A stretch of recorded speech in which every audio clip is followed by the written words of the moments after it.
Hi friends, எல்லோரும் எப்படிங்க இருக்கீங்க? நான் ரொம்ப நல்லா இருக்கேங்க. இது தமிழச்சியின் குஜராத் யூடியூப் சேனல். நான் உங்கள் கீதாஞ்சலிங்க. இந்த வீடியோ உங்களுக்கு ரொம்ப பிடிச்சிருந்ததுன்னா லைக் பண்ணுங்கள், ஷேர் பண்ணுங்கள் அண்ட் சப்ஸ்கிரைப் பண்ணுங்கள். நாம் இன்றைக்கி என்ன பார்க்க போகிறோம் அப்படின்னு பார்த்தீங்கன்னா, என்னோடய டெய்லி ரொட்டீன் தான் நினச்சிருப்பீங்க. வெயிட் கண்டிப்பாக இல்லைங்க. இன்றைக்கி நாம் பார்க்க போகிறது நம்ம வீட்டு பூஜை அறை தாங்க பார்க்க போகிறோம். ஸோ வாங்க நம்ம வீட்டு பூஜை அறையை போய் பார்க்கலாம்.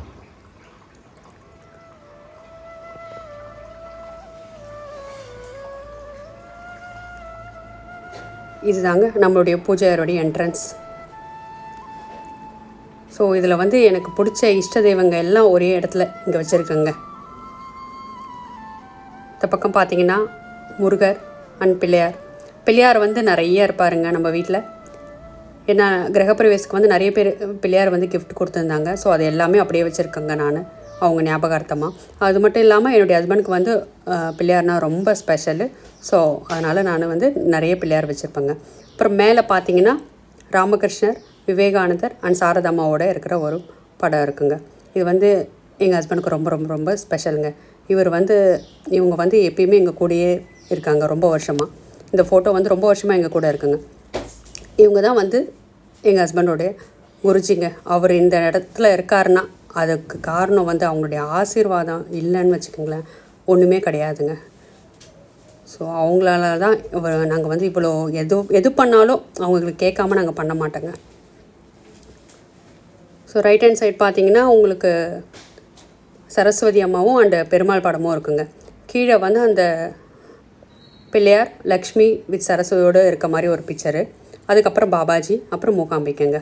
பாபாஜி அப்படின்னு பார்த்தீங்கன்னா எனக்கு ரொம்ப ரொம்ப ஸ்பெஷலானதுங்க. எனக்கு எந்த கஷ்டம் வந்தாலும் நான் உடனே ஓடி போயிடுவேங்க ஷீரடிக்கு. அதாவது பிளானிங்லாம் ஒன்றும் பண்ண மாட்டேங்க. எனக்கு நாளைக்கு போகணும் அப்படின்னு தோணுச்சுன்னா இன்றைக்கி நான் நைட்டு 10 மணிக்கு பிளான் பண்ணிவிடுவேங்க. ஸோ இங்கேருந்து பார்த்தீங்கன்னா ஒரு 8 மணி நேரம் ஜேர்னி தாங்க. அதனால் காலையில் ஒரு 6 o'clock கிளம்புனா 3 o'clock போய் ரீச் ஆகிடுவோம். அப்புறம் ஈவினிங் ஒரு தரிசனம் பார்த்துருவோம். அதுக்கப்புறம் மறுநாள் காலையில் எழுந்து ஒரு தரிசனம் பார்த்துட்டு திருப்பி வீட்டுக்கு ரிட்டர்ன் ஆகிடுவோங்க. நான் எப்பப்போல்லாம் ரொம்ப மூட் ஸ்விங்கில் இருக்கேன், எப்பப்போல்லாம் ரொம்ப நான் டவுனாக ஃபீல் பண்ணுறேன், அந்த டைமில் நாங்கள் போயிட்டு வந்தேன்னு வச்சுக்கிங்களேன், என்னோடய கஷ்டத்தெல்லாம் அவர் இறக்கி வச்சுட்டு என்னை ரிலாக்ஸாக அனுப்புவாருங்க. அந்த மாதிரி ஒரு ஃபீல் இருக்கும்.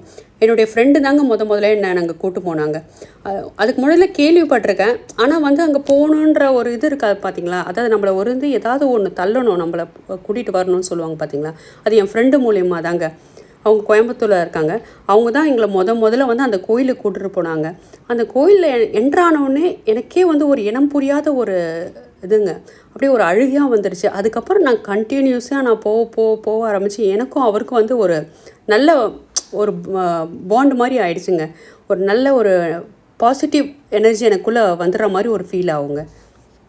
ஸோ இதெல்லாம் குத்து விளக்கு, இந்த சாமி படம் எல்லாமே கிரகப்பிரவேசத்தில் அம்மா வீட்டில் கொடுத்ததுங்க. அதெல்லாம் ஒரு ஸ்பெஷல் தானே நம்மளுக்கெலாம். ஸோ எதாவது ஃபங்க்ஷன் அப்படின்னா மட்டும்தான் இந்த குத்து விளக்கு ஏற்றுறதில்ல. எப்பயுமே நம்ம வீட்டில் ரெகுலராக இந்த குத்து விளக்கு, காமாட்சி அம்மன் விளக்கு இதெல்லாம் கண்டிப்பாக இருக்குங்க. எப்பயுமே ஏற்றுவோம், நாங்கள் தினமுமே ஏற்றுவோங்க. இது ப்ரொசீஜராக வச்சுருக்கேங்க நான். காலையில் ஒரு வாட்டி, சாயங்காலம் ஒரு வாட்டி அப்படின்ட்டு. இது சிம்பிளான ஒரு உடன் டோர் தாங்க. ஆனால் அதில் பவுட்ரு கோட்டிங் பண்ணி ஒயிட் கலரில் நல்லா பவுட்ரு கோட்டிங் பண்ணியிருக்கோங்க. பேக்ரவுண்ட் பார்த்தீங்கன்னா எல்லோ கலரில், அதாவது சாமி ரூம்னா ஒரு எல்லோ வித் அந்த குங்கும கலர் வைப்ரேஷன் இருக்கணுன்றதுக்காக நான் அந்த பின்னாடி இருக்க அந்த பேக்ரவுண்ட் ஃபுல்லாகவே எல்லோ கலரில் அந்த மணி டைப்பில் ஒரு டிசைன் கொடுத்துருக்குங்க. அதுக்கப்புறம் விளக்கு மாதிரி கீழே குட்டி விளக்கு, கீழே 2 சைடில் 2 விளக்கு அந்த மாதிரி கொடுத்துருக்கோங்க. அதாவது கோயில் அப்படின்ற ஒரு ஃபீல் இருக்கணும் அப்படின்றதுக்காக, அந்த டச் இருக்கணுன்றதுக்காக கொடுத்ததுங்க. ஸோ இது தாங்க நம்மளுடைய பூஜை ரூம். நம்ம என்ன தான் கஷ்டமாக இருந்தாலும் சந்தோஷமாக இருந்தாலும் முதல்ல ஓடி போய் சொல்கிற ஒரே இடம் நம்மளுடைய பூஜை ரூம் மட்டும்தாங்க. நம்ம சந்தோஷம், கஷ்டம், துக்கம், நம்ம வீட்டில் நடக்கிறது எல்லாமே அங்கே போய் ரெஜிஸ்டர் ஆகிடும். சரிங்களா. நமக்கு அங்கே போயிட்டு வந்தாலே நம்ம கிச்சனுக்கு அப்புறம் ரொம்ப நம்ம க்ளீனாக வைக்கிற ஒரு ஏரியா பார்த்திங்கன்னா அது பூஜை ரூம் மட்டும்தாங்க. ஸோ ஒரு நல்ல ஒரு பாசிட்டிவ் வைபான இடங்க. அதாவது டோருக்கு 2 பக்கமும் ஓம் அப்படின்னு எழுதியிருக்குங்க. ஒரு இது மாதிரி சூரியன் மாதிரி ஒரு இது ஒர்க் போட்டு அதில் ஓம் அப்படின்னு எழுதியிருக்குங்க. ஸோ இது வந்து நாங்கள் கஸ்டமைஸ் பண்ணி பண்ணதுங்க. இங்கே இருக்க வந்து கார்பெண்டருக்கு வந்து அந்த அளவுக்கு அந்த தமிழ் ஒர்க்கு அந்த மாதிரிலாம் எழுத தெரியல. சரி அட்லீஸ்ட் வந்து ஓகே ரைட்டு, அவங்களால என்ன மினிமலாக ஒர்க் பண்ண முடியுமோ அதை அவங்கக்கிட்ட சொல்லி கன்வெர்ட் பண்ணி, இங்கே லாங்குவேஜ் ப்ராப்ளமும் இருக்குது. ஸோ அதனால் நான் வந்து குஜராத்தியில் வந்து கன்வெர்ட் பண்ண முடியல. அதனால் எனக்கு தெரிஞ்ச லாங்குவேஜில் நான் கன்வெர்ட் பண்ணி ஒரு கஸ்டமைஸ் பண்ணதுன்னு பார்த்தீங்கன்னா இது வந்து இது தாங்க, இந்த ஒயிட் கலரு இது தாங்க, இந்த பவுட்ரு கோட்டிங்கு இதெல்லாம் வந்து நான் சொல்லி கஸ்டமைஸ் பண்ணி பண்ணதுங்க. ஸோ இதுதாங்க டோர். நைட்டில் வந்து எல்லாத்தையும் க்ளோஸ் பண்ணிவிட்டு இந்த லைட்டு உள்ளே இருக்க லைட்டு மட்டும் எரியுங்க அப்படி. ஸோ இதுதான் நம்மளுடைய சிம்பிளான ஒரு பூஜை ரூமுங்க. ஸோ இந்த வீடியோ பிடிச்சிருந்தா லைக் பண்ணுங்கள், ஷேர் பண்ணுங்கள், சப்ஸ்கிரைப் பண்ணுங்கள். மீண்டும் நாளே உங்களை சந்திக்கிறேன். Until then Gitanjali.